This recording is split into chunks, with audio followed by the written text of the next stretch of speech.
Oi, gente, como estão? Tudo certo? Mantém um pouquinho a tela. Tem uma musiquinha de fundo aí, né, pra dar uma quebrada nessa história. Tá, então vamos dar continuidade, tá? Aos assuntos. Então vamos falar sobre ditadura militar, que vai de 1964 a 1985, tá? E na verdade a gente vai ver dois assuntos hoje de história. E são os dois últimos, tá? Então vamos lá para o exercício 26. Em 1965 foram realizadas eleições para governadores. As oposições ao regime conseguiram significativas vitórias. Isso levou o governo a tomar medidas mais severas. Que medidas foram decretadas pelo governo?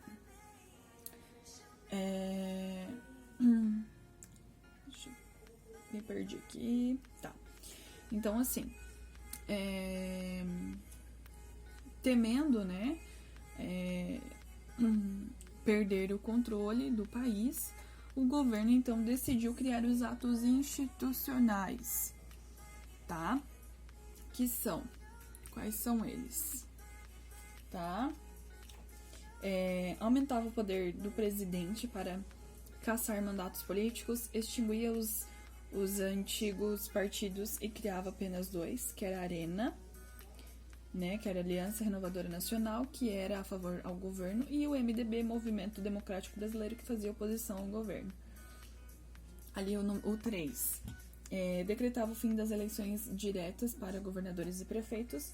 Os governadores seriam indicados pelo presidente e os prefeitos pelos governadores, né, sucessivos.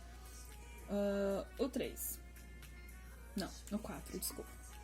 Permitiu a elaboração de uma nova Constituição, em 15 de março de 1967, que fortalecia o poder do presidente e enfraquecia o legislativo e o judiciário. Tá? E a outra, né, que era 5 ali, que é o mais terrível instrumento de perseguição a qualquer foco de oposição à ditadura militar. Tá?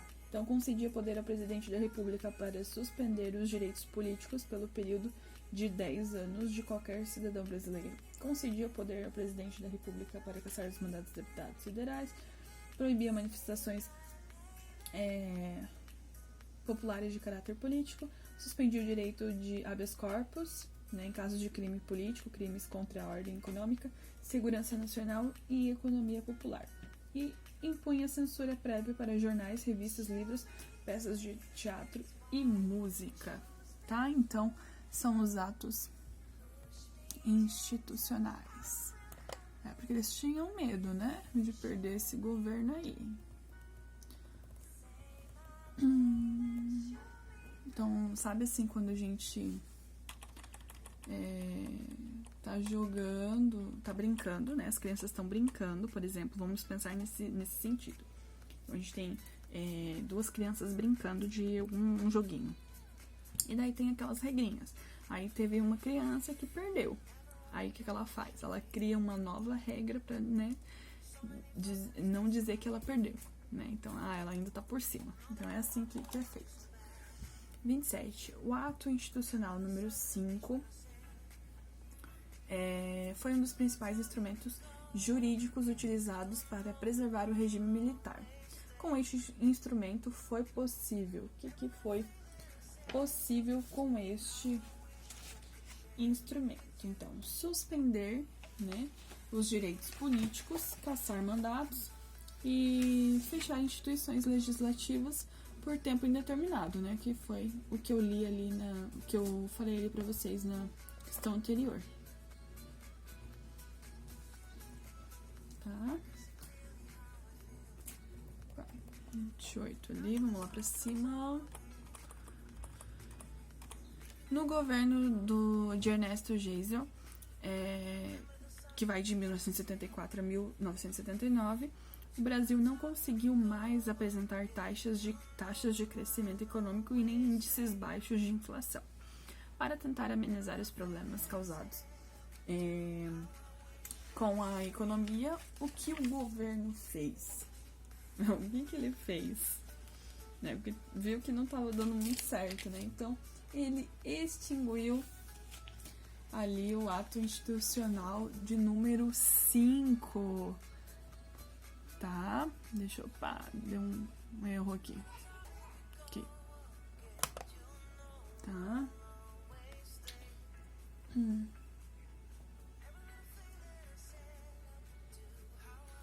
Agora,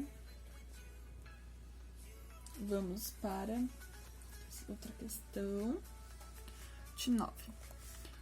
O que foi aprovado no governo de Figueiredo beneficiando policiais e militares que haviam cometido violências contra presos políticos e também permitindo a retomada das atividades políticas de diversas lideranças cassadas e o retorno ao país de líderes oposicionistas. Então, assim, tá? Figueiredo ele assumiu o governo com o compromisso, então, de devolver a democracia ao país. E um dos primeiros atos políticos de Figueiredo foi a anistia política, onde beneficiou os policiais, tá? Então, foi anistia política. Aqui. Então, essa parte... Gente, minha barriga tá roncando. Essa parte de história fechou.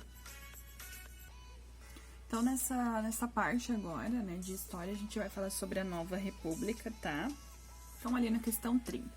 Que plano econômico foi lançado em 1986 pelo governo Sarney, adotando medidas de grande impacto para combater a inflação? Tá?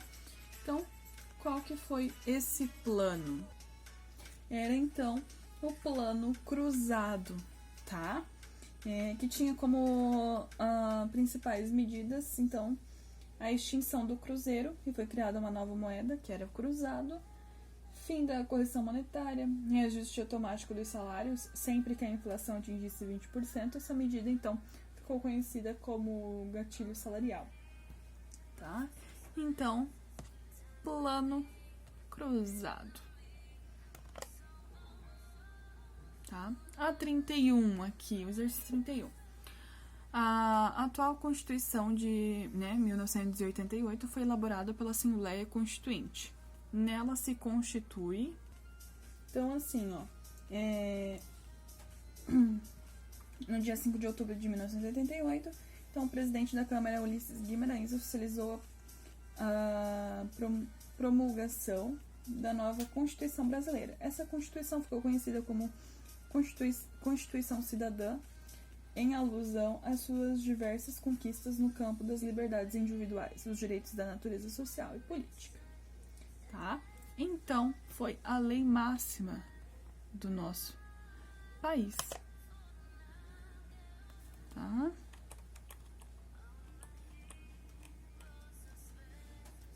(32)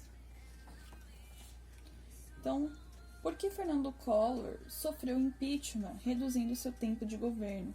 Por conta da corrupção, né? Isso não é nem dúvida, assim. Então, foram denúncias de corrupção. Tá? 33. Quem assumiu a presidência após o impeachment de Collor de forma interina entre outubro e dezembro de 1992 e em caráter definitivo em 29 de dezembro de 1922? Foi o Itamar Franco. Sim. Itamar Franco, tá? Que era o vice-presidente, né? Por isso que tem o vice. 34.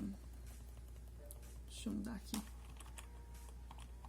34. Quem foi o político que se tornou o primeiro presidente da história brasileira a ser eleito e reeleito em primeiro turno no sistema político majoritário vigente do país? Foi Fernando Henrique Cardoso, né? 35. Qual a principal característica do governo de Fernando Henrique Cardoso? Qual que é a principal característica? Privatizações e políticas pela globalização, tá? Deixa eu só marcar aqui. Privação. Vou colocar o O de fora também, que tem problema. Tá?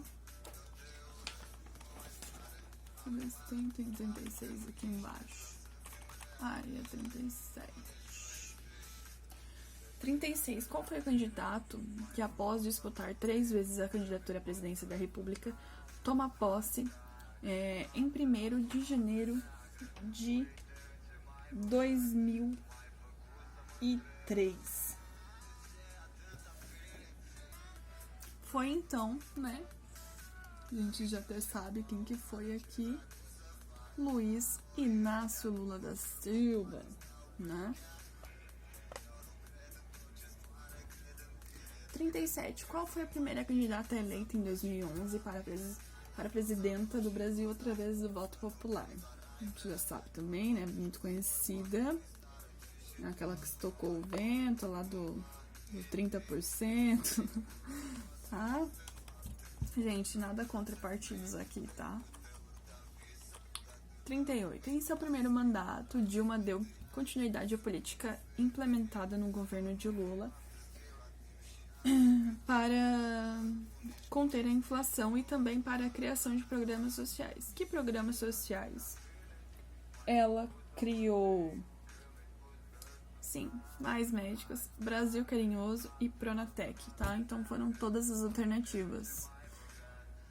Ela criou, né, óbvio, não sozinha, nem em conjunto com outras pessoas, a gente sabe disso. 39. Por que a presidenta Dilma Rousseff sofreu um processo de impeachment em 2016? Crime de responsabilidade fiscal, tá? Foi o que aconteceu com ela. 40. Quem assumiu a presidência após o impeachment da Dilma Rousseff em 31 de agosto de 2016? Sim, o negocinho já tava até piscando nele ali, ó. Michel Temer, né? Opa! Ô, gente, tô com dificuldades aqui. Michel Temer. Né? Como é que fala? Era o vampiro, né? Que falava? Nem lembro mais. 41. Como ficou conhecida a proposta de emenda à Constituição, né, PEC, aprovada pelo governo Temer em dezembro de 2016, limitando por 20 anos o crescimento das despesas dos 3 poderes. Então, como ficou conhecida essa PEC? Então, ficou conhecida como PEC do teto de gastos, tá? Não ficou conhecida como PEC Michel Temer, não. E 42, após a vitória na eleição de 2018, o governo Jair Bolsonaro teve início no dia 1º de janeiro de 2019 e é previsto durar até quando, gente? A gente sabe, né? 4 aninhos ali, então... Até 2022. Fechou, então. Essa parte de história é bem tranquila, tá? Então, terminamos história.